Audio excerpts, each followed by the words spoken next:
Hi guys. Okay, we're back. I tried to do another video on my laptop because this computer was having some technical difficulties. But here we are back. We're going to be talking micronutrients and detoxing today. So I'm going to wait a couple of seconds, for a couple of you guys to join, and then we will get started by talking about detoxing.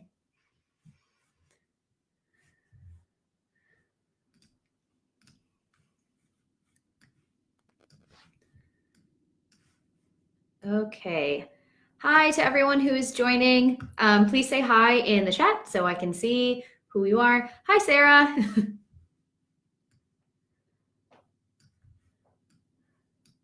Can you guys hear me okay?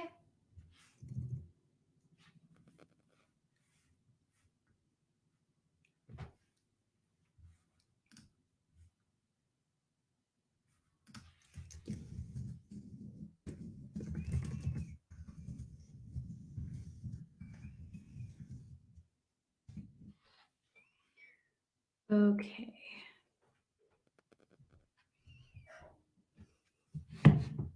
Ooh, that is very bright. Maybe not. Okay, we are going to get started in about 2 minutes, maybe 1 minute. Okay.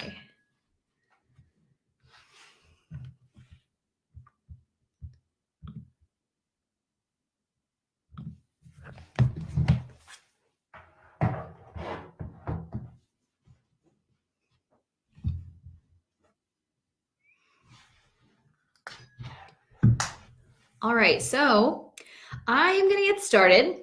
And then for anyone who joins a little bit late, if you have any questions, or if you're watching this video back because you're not joining us live, you can ask any questions you want below this video, or if you're watching it live, in the chat section. And what I'm going to do is, after I finish one section on detoxing, I will answer all of your questions on detoxing. When I finish the second section on micronutrients, I'll answer all of your questions on micronutrients. So I'm going to get started here. So what is detoxing, right? Like there are a lot of questions around detoxing. There's a lot of BS floating out there in the Instagram, Facebook, social media, even nutrition universe that says it's detoxing, but it's not actually. So we're going to talk today about what detoxing is, what it isn't, how you can support detoxification pathways, and how to spot fact from fiction in terms of foods and supplements and things that can actually support you in detoxing, or is it just a diet that's an elimination diet and it's not actually detoxification. So here's what we're going to do. Detoxing 101 first. Detoxing is supporting and encouraging detoxification pathways. I should probably get that right? Because it's the beginning of the video and we're going to be talking about detoxification a lot. So detoxing 101, supporting and encouraging detoxification and elimination pathways to promote health. So that, broken down in layman's terms, is the body getting rid of toxins on a consistent basis. So all day, every day. And that's what the body is doing without you taking any supplements, without you doing any specific nutrients or anything like that. Your body is doing this on a continuous basis every single day. And it involves the liver, the kidneys, the respiratory system, the lymphatic system, and also including your skin and sweat glands. So if you don't know what all of those things are, I will give you a rundown of some of them. You probably know what the liver is. We're going to talk a lot about the liver today.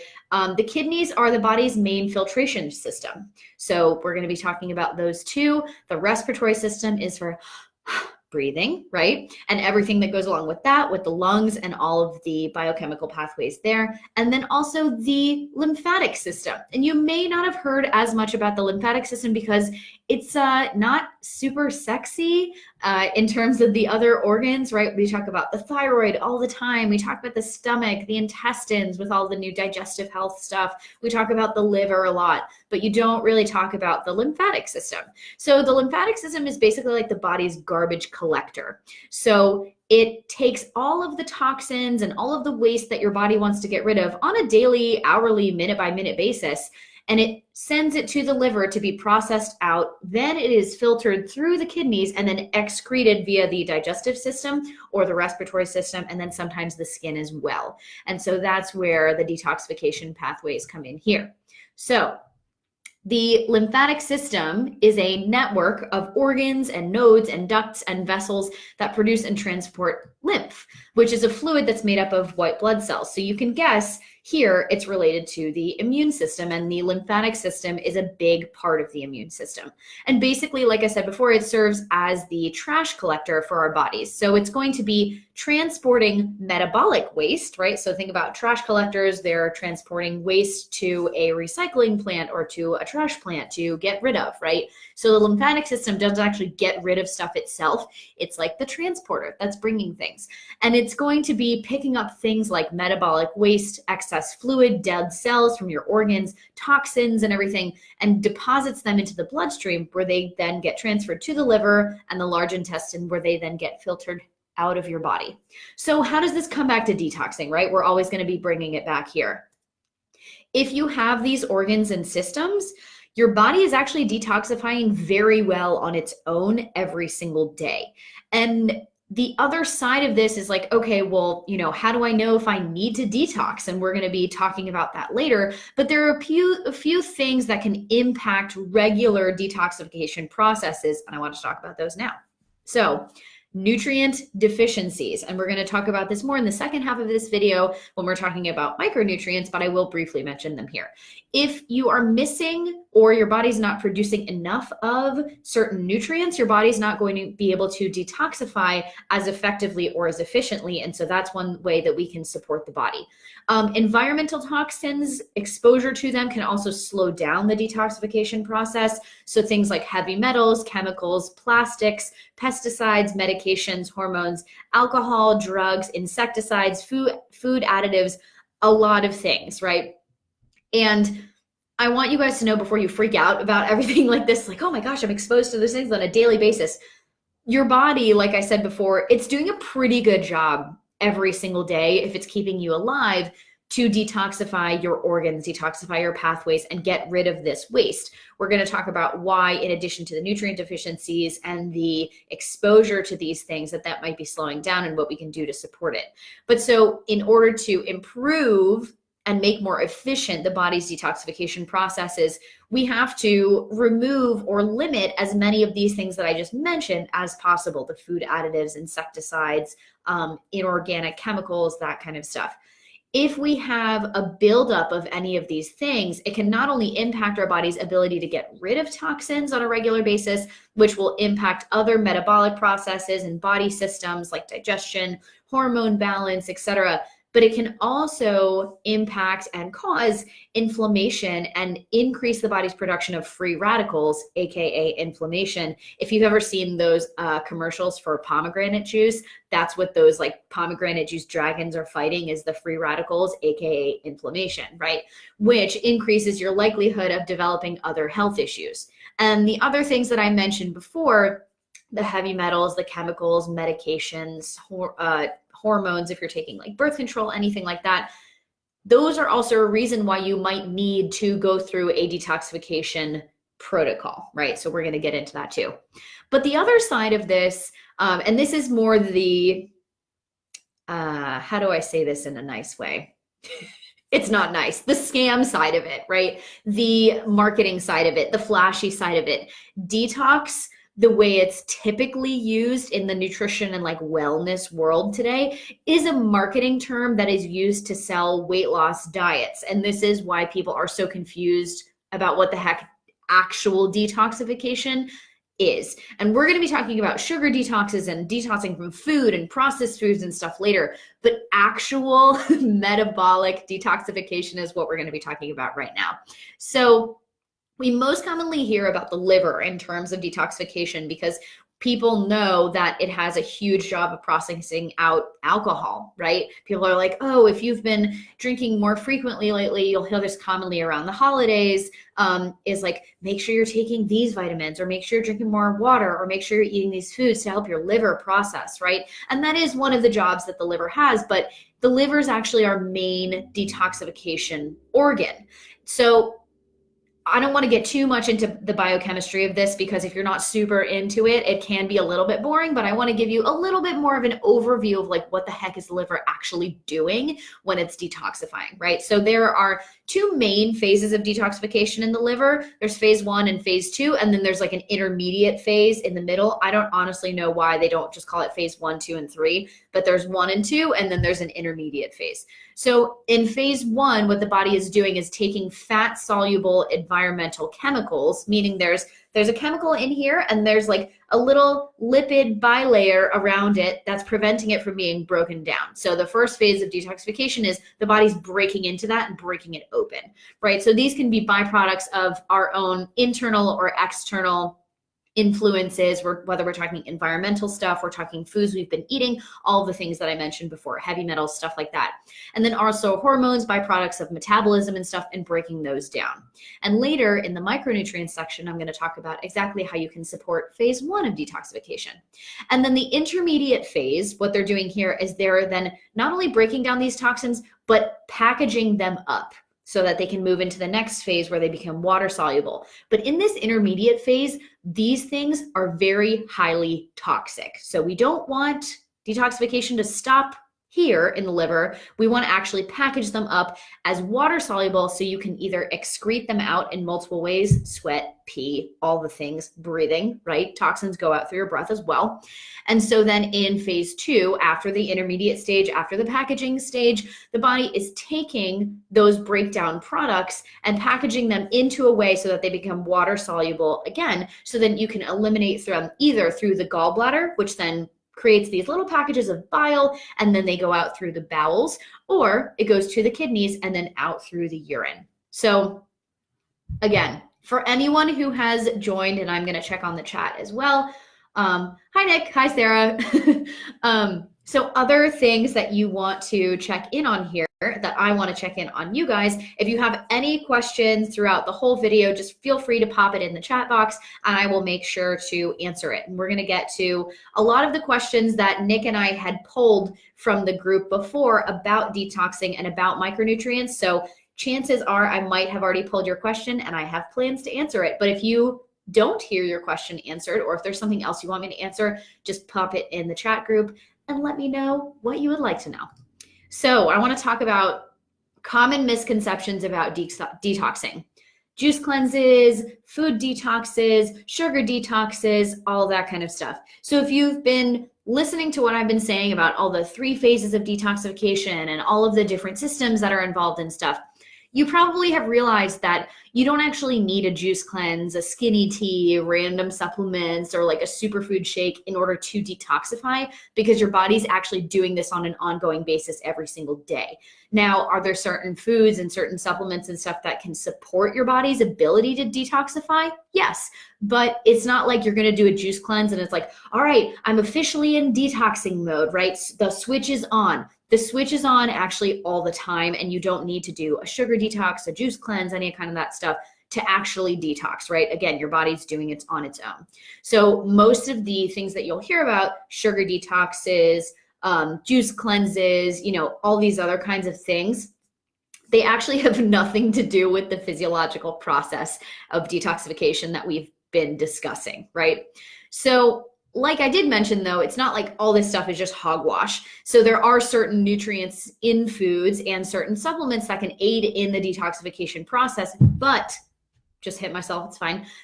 Food and supplements alone are not going to fix everything. And this is kind of the functional medicine, functional nutrition model of pathologizing things and trying to figure out, okay, these are the symptoms that you're experiencing. Instead of just putting a Band-Aid or giving you a supplement or giving you a diet or something like that, we want to figure out what's actually going on that's causing these symptoms in the first place, right? If you are having issues detoxifying, if your body is having a buildup of a lot of these toxins, I don't want to just treat the buildup itself, even though that's going to help, I want to figure out why you had this buildup of toxins in the first place. Because say I give you a diet, say I give you some supplements that are good for liver detoxification.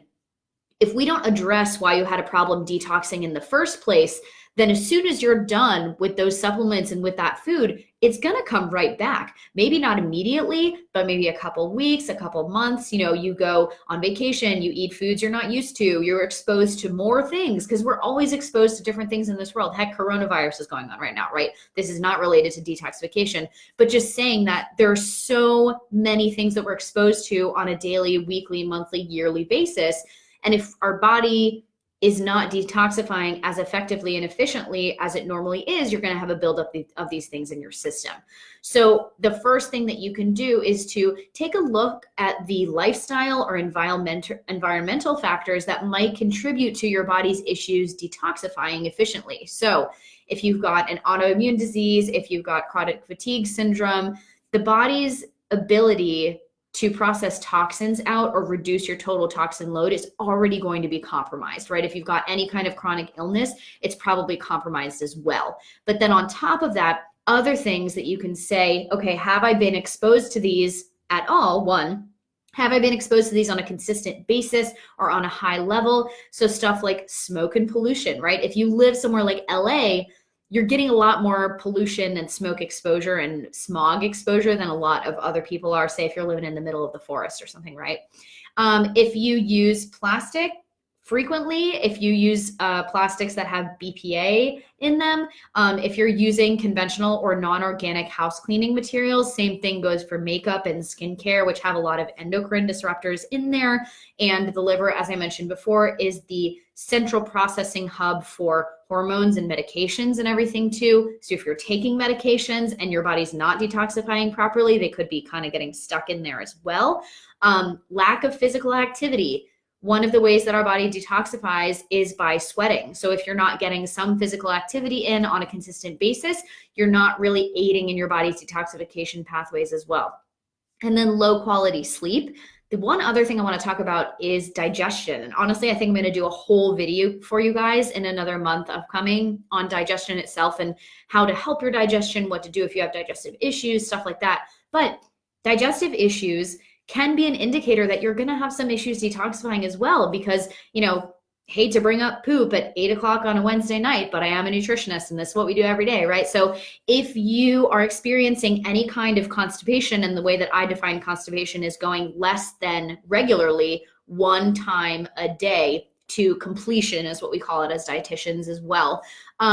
If you're not having that, the reason that the body wants to excrete waste in the first place is because it's just that, it's waste, it's byproducts that the body doesn't need, and that we want to be eliminating on a regular basis. Because if this waste gets stuck in the colon, one of the primary functions of the colon or the large intestine is to reabsorb things, to reabsorb water, to reabsorb whatever's in there. So if you have waste in your colon that's not being eliminated on a regular basis, the things that your body wanted to get rid of, it's going to be reabsorbing, and that's building on your total body burden or total toxic load is what I like to call it.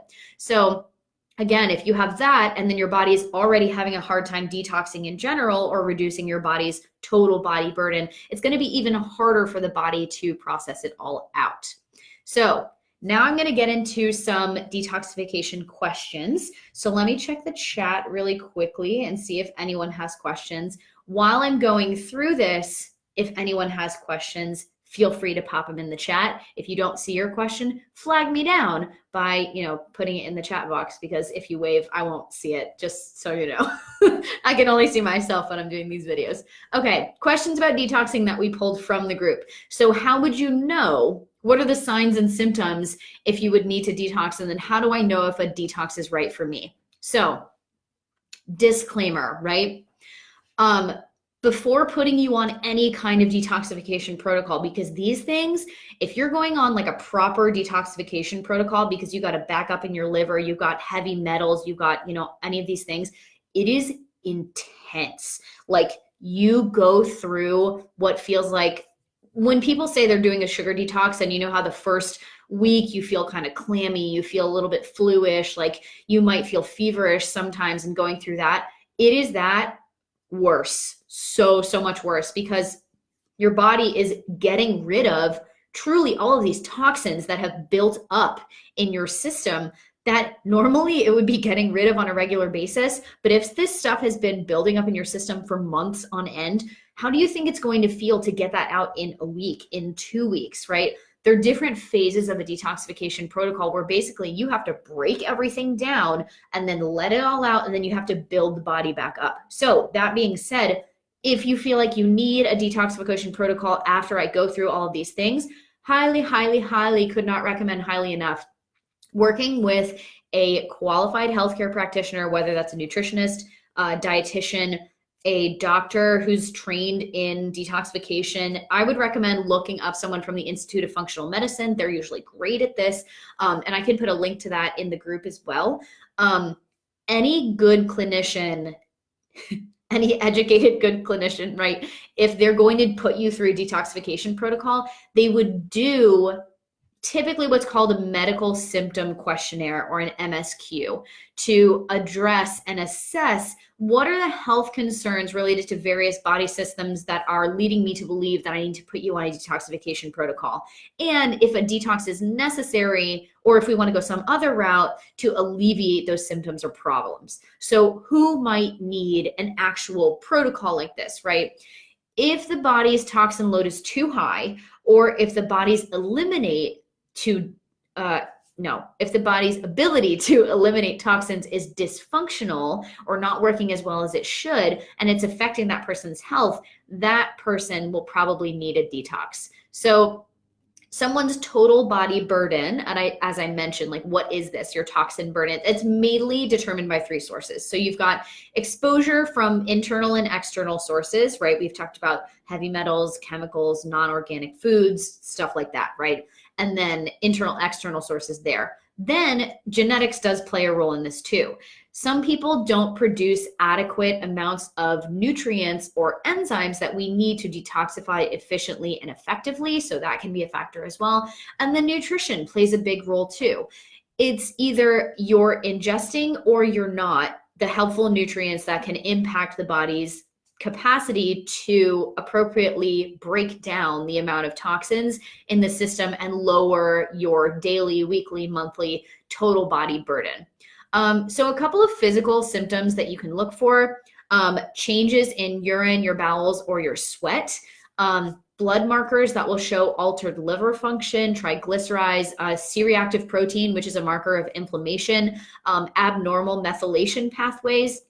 If you have the genetic SNP for MTHFR, this is something to look into as well. If you've ever been tested for pollutants or heavy metals, chemicals, anything like that. And then these conditions that I'm going to list are probably pretty good candidates for doing some kind of detox at some point or another. Granted, work with a practitioner because it's going to be different based on each person, based on your health history, based on the condition that you have. But things like if you have multiple chemical sensitivities, cancer, thyroid imbalances, infertility, fibroids or endometriosis, diabetes, autoimmune disease, chronic fatigue syndrome, or fibromyalgia. So all of those things are very closely related to the body's ability to detoxify the liver, the kidneys, the respiratory system, your sweat glands, your skin, the lymphatic system, everything like that. If you've ever had an exposure to mold, heavy metals, if you